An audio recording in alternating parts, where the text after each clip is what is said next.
요양원에 들어가기 전날 밤, 한 할머니가 아들에게 남긴 편지가 화제가 되고 있는데요.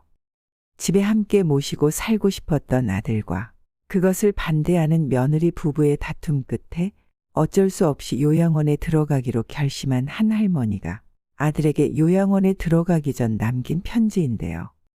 이 편지 내용을 함께 들으시면서 생각해 보는 시간을 갖도록 하겠습니다. 아들아, 결혼할 때 부모 모시는 여자는 선택하지 말거라. 너는 엄마랑 함께 살고 싶겠지만 엄마는 이제 너를 벗어나 엄마가 아닌 한 사람으로 인간으로 살고 싶단다. 엄마한테 효도하는 며느리는 원하지 말거라. 너의 효도는 너가 잘 사는 모습을 보여주는 것으로 족하거늘 너의 아내가 엄마 흉을 볼 때면 너가 속상한 것 충분히 이해한다. 그러나 그것을 엄마한테 옮기지는 말거라. 엄마도 사람인데 그걸 알고 기분이 좋겠느냐. 모르는 게 약이 될 때도 있단다. 그러니 100번 혼자 곱씹고 엄마한테는 옮기지 말거라. 아들아, 나의 사랑하는 아들아.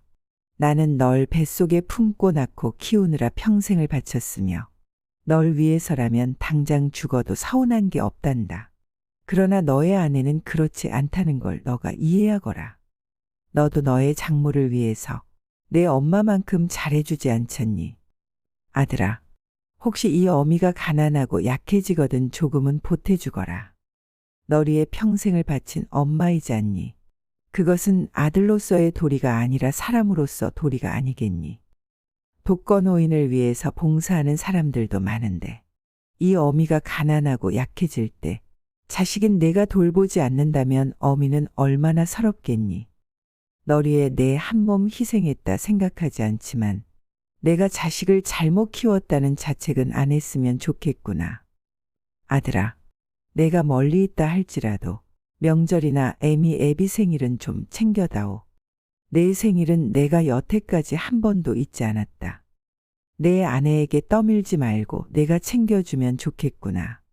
생일을 받고 싶은 것이 아니라 잊혀지고 싶지 않은 어미의 욕심이라고 생각해다오. 아들아, 내 사랑하는 아들아. 이름만 불러도 눈물이 아릿해지는 아들아. 내 아내가 이 어미에게 효도하길 바란다면 너가 먼저 장모에게 더 잘해드리거라. 내가 선택한 아내이니 너가 잘한다면 내게도 잘하지 않겠니. 나는 내 아들의 안목을 믿는다. 딸랑이 흔들면 까르르 웃어주던 내 아들아. 가슴에 속속들이 스며드는 내 아들아. 그런데 내 여동생, 그 애도 언젠가 시집을 갈 텐데 그러면 내 아내와 같은 위치가 되겠지. 항상 내 아내를 내 여동생과 비교해서 생각해 보거라. 내 여동생이 힘들다면 내 아내도 그만큼 힘들단다. 아들아, 내 피눈물 같은 내 아들아. 내 행복이 너의 행복이 아니라 너의 행복이 내 행복이란다. 그러니 혹여 나 때문에 너희 가정에 해가 되거든 나를 잊어다오. 그것은 어미의 모정이란다. 너를 위해 목숨도 아깝지 않은데 너의 행복을 위해서라면 그 어떤 것도 아깝지 않단다. 물론 나도 사람인지라 힘들겠지. 그리고 서운하겠지. 그러나 죽음보다 힘들겠니. 그러나 아들아, 내가 가정을 이룬 후 이 애비를 이용하지는 말거라. 너의 행복을 위해 한평생을 바쳐온 부모란다. 이제는 이 애비도 좀 편안하게 살고 싶구나. 너희의 삶은 너희 뜻대로 살 거라. 늙은 애비 이제 좀 쉬면서 삶을 마감할 수 있도록 해다오. 다소 늙은 애비가 너희 기준에는 미치지 못하더라도 그건 살아오면서 미처 따라가지 못한 삶의 시간이란 걸 너희도 조금은 이해해 주길 바란다. 우리도 여태껏 너희들을 이해하기 위해 노력했단다.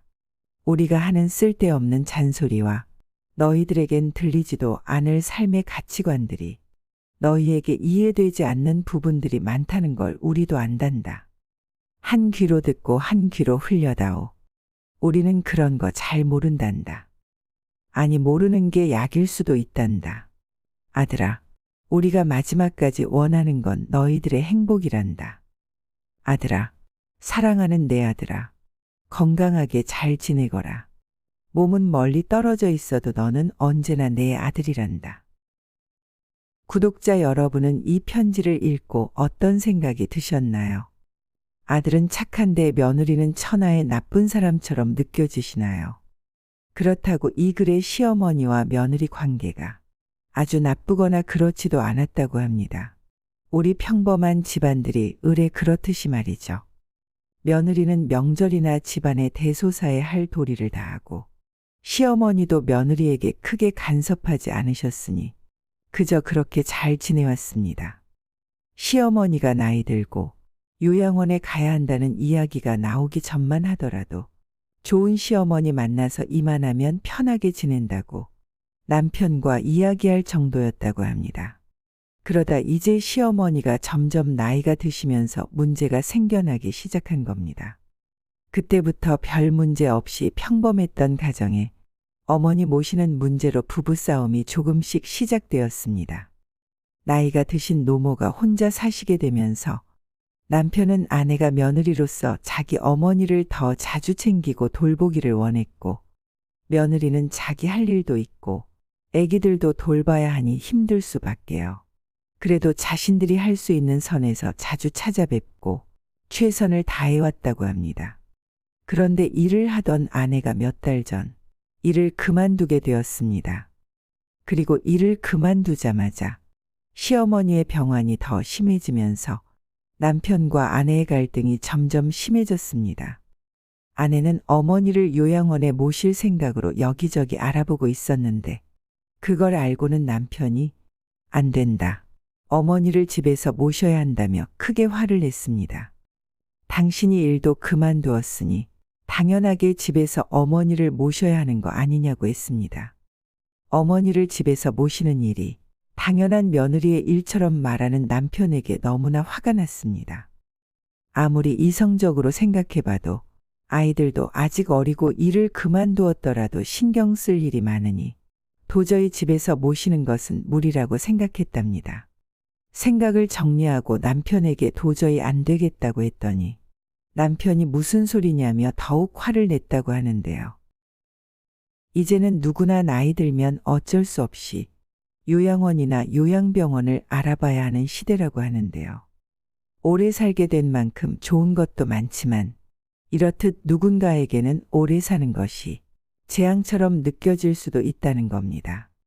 고령화 시대에 접어들면서 주위에서 너무 많이 만나볼 수 있는 고민인데요.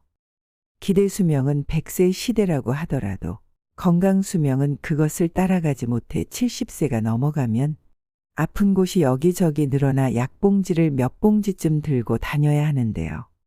아프지만 약과 병원에 의존해 오래 살아간다는 겁니다. 게다가 자녀들도 예전처럼 많지 않기 때문에 돌아가면서 부모를 모신다거나 하는 시대도 이제는 아닙니다. 다들 제 한 몸 건사하거나 먹고 살기 바쁘기 때문에 나이든 부모를 부양할 생각은 있더라도 상황이 여의치 않은 경우가 대다수입니다. 나이가 들면 여기저기 건강에 이상이 생기고 혼자서는 일상생활을 하기가 매우 어려워질 때가 찾아옵니다. 그러나 부모님 건강이 안 좋아지셨다고 해서 요양원 같은 시설을 알아보는 건 성급한 결정일 수 있습니다. 무조건 시설부터 알아보기에 앞서 현재 부모의 신체적, 정신적 건강 상황이 어떠한지부터 꼼꼼히 살펴보고 여기에 따라 선택을 하는 것이 좋습니다. 우선 부모가 치매로 의심되면 병원에 가서 치매 진단을 받고 노인 장기요양 등급 심사 신청을 하여 치매 등급을 받아 치매 프로그램과 관련된 정부 보조 혜택을 받을 수 있도록 해야 합니다. 치매 등급을 받으면 요양보호사가 집으로 방문하여 부모님을 케어하는 제가 서비스를 받거나 주간 보호센터에 다니는 방법도 있습니다. 치매는 아니지만 신체적으로 쇠약해지거나 몸이 많이 편찮으신 경우라도 일단 노인 장기요양 등급 신청을 통해 요양 등급을 받도록 해야 합니다. 제가 급여 요양 등급이 나오면 제가 서비스를 받거나 주간 보호센터에 다니는 방법도 있습니다. 혼자서 지내시기 때문에 일상생활을 하기 어렵다면 특별 케어 서비스나 주간 보호센터를 갖춘 실버타운 입주도 생각해 볼 수 있습니다. 아픈 부모를 24시간 함께 살며 부양하고 돌봐드리는 것은 생각보다 매우 힘들 수 있으므로 며느리의 몫이라고 생각하면 절대 안 됩니다. 혹시 집에서 모시는 경우라도 아들이 며느리에게만 맡겨놓지 마시고 함께 의논해가며 많은 부분에서 도와야 합니다. 또한 낮 시간대에는 간병인의 도움을 받아서 그 시간만큼이라도 며느리가 자신만의 시간을 충분히 활용할 수 있도록 해야 합니다. 그렇지 않으면 모시는 사람도 결국 지치게 되고 부부 사이 또한 나빠지게 됩니다. 집이 편안해야 집에 함께 사는 부모도 눈치 보지 않고 남은 여생을 마음 편히 살다가 가실 수 있습니다. 결국 부부간의 많은 부분 확실하게 합의해야 하고 대화를 통해 끊임없이 소통을 해야 합니다. 부부가 행복하게 사는 모습을 보는 것이 더 좋지. 집에서 모신다고 하면서 매일같이 싸우는 것을 본다면 부모는 돌아서서 얼마나 많은 눈물을 흘려야 할까요? 어느 쪽을 선택하더라도 무엇이 더 좋다, 나쁘다거나 그런 것은 없습니다. 각 가정의 상황에 따라 선택을 하되 무엇을 결정하든 상관없이 부모도 남은 인생 마음 편하고 즐겁게 살아가야 하고 자식들도 자식들 인생 즐겁고 행복하게 살아가야 한다는 것 절대 잊으면 안 됩니다. 이상으로 밤을 잊은 철학이었습니다. 철학이 있는 당신의 삶을 응원합니다.